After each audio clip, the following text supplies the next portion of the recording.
God loves common people. You look to the society. This society is having a majority of a common poor people because God likes it. God never prefer special rich people.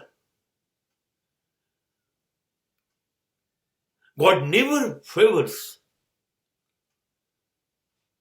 powerful people. ઈશ્વરને છે ને બહુ જ પૈસાદાર, બહુ જ સત્તા ધરાવનાર, સંપત્તિ સમૃદ્ધિ વાળા માણસો, પ્રસિદ્ધ માણસો માટે બહુ માન નથી.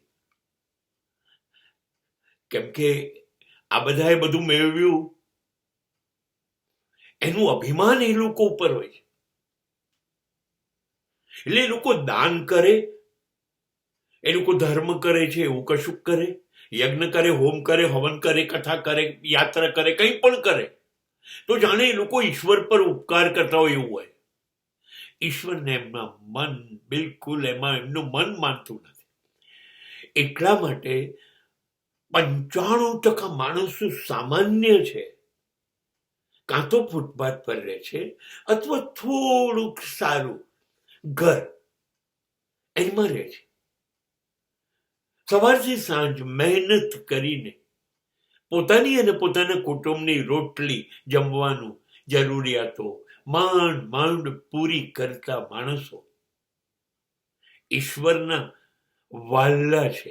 એટલે તો 95% લોકો સામાન્ય છે, જનરલ, મિડલ, લોઅર મિડલ, ફૂટપાથિયા પીપલ. હા, કોઈ મને કહેશે તો પેલા લોકોને કેમ બધું આપે છે ને આ લોકોને કશું જ નથી આપતા?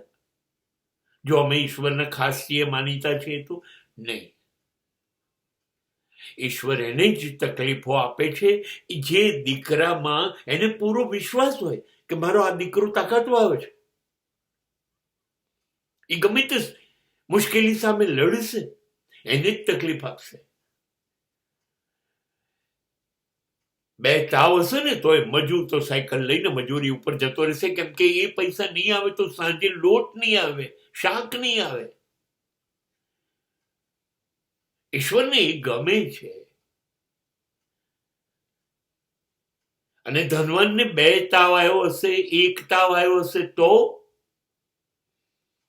આખી વ્યવસ્થા બદલી કરશે. ઈશ્વર લડનારાઓની સાથે છે, ફાઇટર. એટલે 95% લોકો સાથે ઈશ્વર છે. ભલે એની જોડે કશું નથી, પણ એની જોડે ઈશ્વર છે. લોકો સામાન્ય જે હોય છે ને એ પ્રજા ઈશ્વરને બહુ વહાલી છે. એટલે જુઓ તમે, ગમે તેટલી મુશ્કેલીઓમાં જીવનને એ લોકો ટકાઈ શકે જેની પાસે સત્તા છે, સંપત્તિ છે, સમૃદ્ધિ છે. એ લોકો નાની મુશ્કેલી સહન નહીં કરી શકે. આ લોકો લડી જશે. ઈશ્વરને પોતાના લડાયક દીકરાઓ માટે માન છે.